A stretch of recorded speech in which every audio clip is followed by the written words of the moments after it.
And now we've put you into teams, and each of your team leaders has a couple of different colors of Post-it notes and several dark markers. And what we would like you to do is each person, or maybe one or two of you, whatever level of involvement you would like to take, write down a significant event in your parish. For example, Всякое бывает. Спасибо, Господи.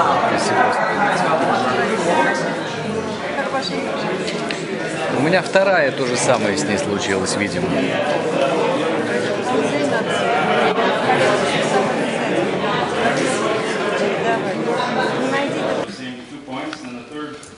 Point was that the 1970s, an element of that was the English language was important. A number of parishes started with the English language as their focus, and from especially those parishes became more priests and more clergy came from those parishes. And then the next phase is the new immigration, people from 1990 and onward again started growth in the church. So that was 1970, the use of the English language, encouraging then new clergy, and then the new immigration from the 90s. Team 3. So in addition to all of those points, we recognize that there was renewed communication with the older countries that had not been happening under the communist yoke in particular, and so the renewed communication helped our own growth. We also recognize that there was a time frame without priests, without bishops being active in the communities, and so having new leadership enabled the growth as well.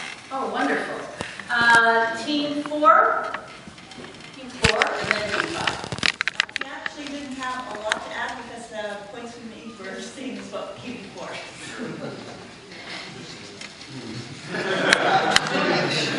I don't know what just happened. There we go. Are we on the first question or the second? Sorry. What are the strengths? Give it into our roads. Some of the strengths. Well, some of the strengths are already mentioned. There are leadership, proliferation of English-speaking parishes, information available on the internet, which is another way for people to find us. After 1970, there were also immigrants, and then of course 1990s. And the return of children of the 60s generation's church. Not all of them have come back, but a lot have. And Group 5.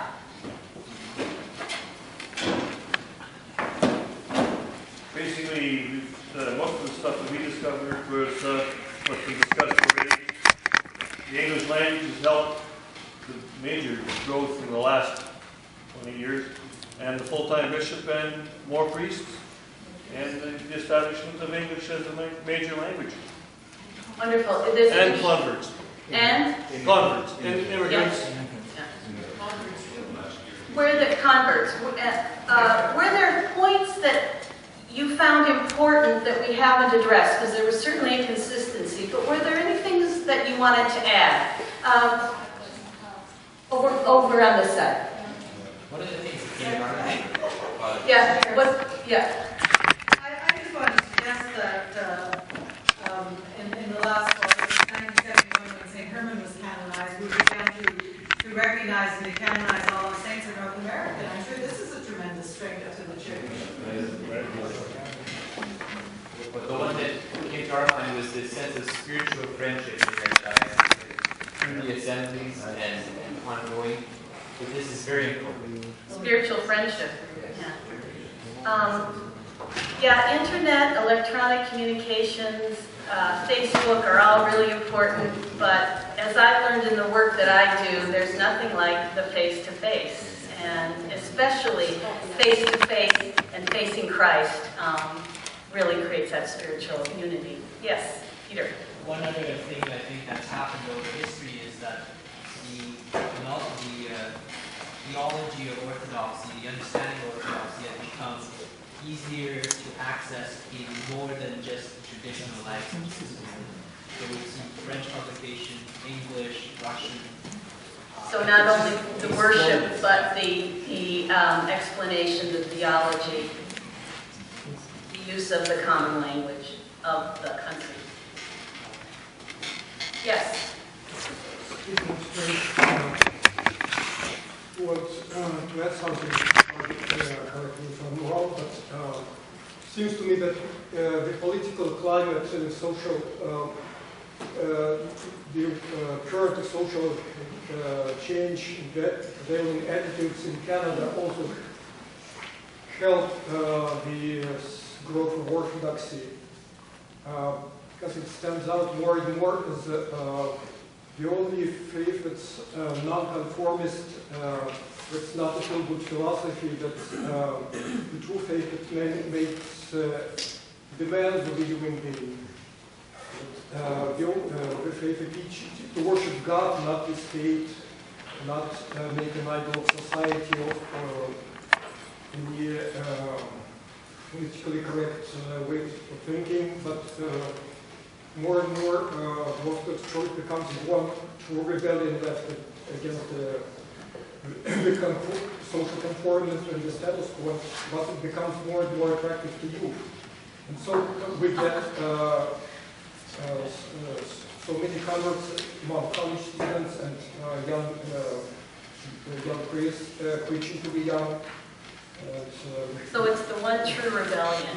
So I like that. I'm going to pick up on that phrase, the one true rebellion in society. One more point and then we'll move on. Father. One thing I've noticed, and I'm very, very new to you guys, in British Columbia too, we go from one parish to 6 parishes anyway, and 2 monasteries.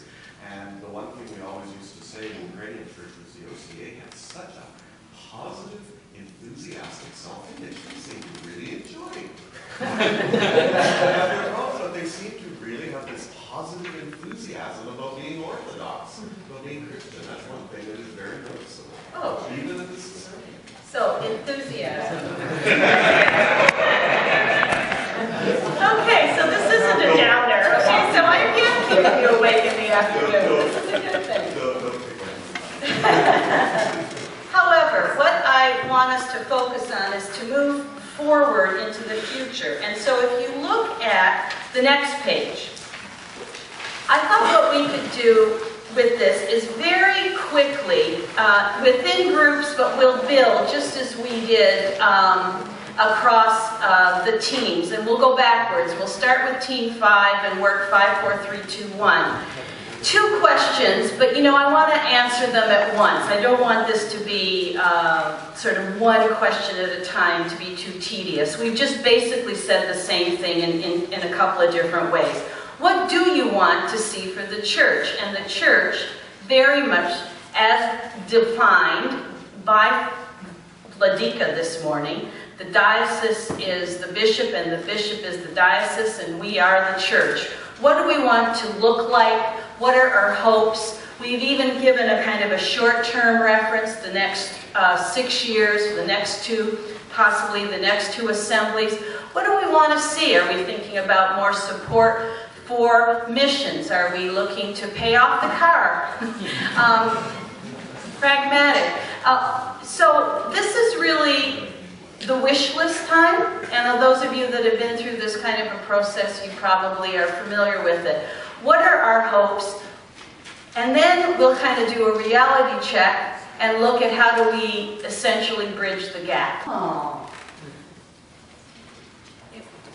Say that again. That was a little too complex for me. Embracing? Embrace the other cultures that brought Orthodoxy here as a multicultural country. More inter-Orthodox embracing?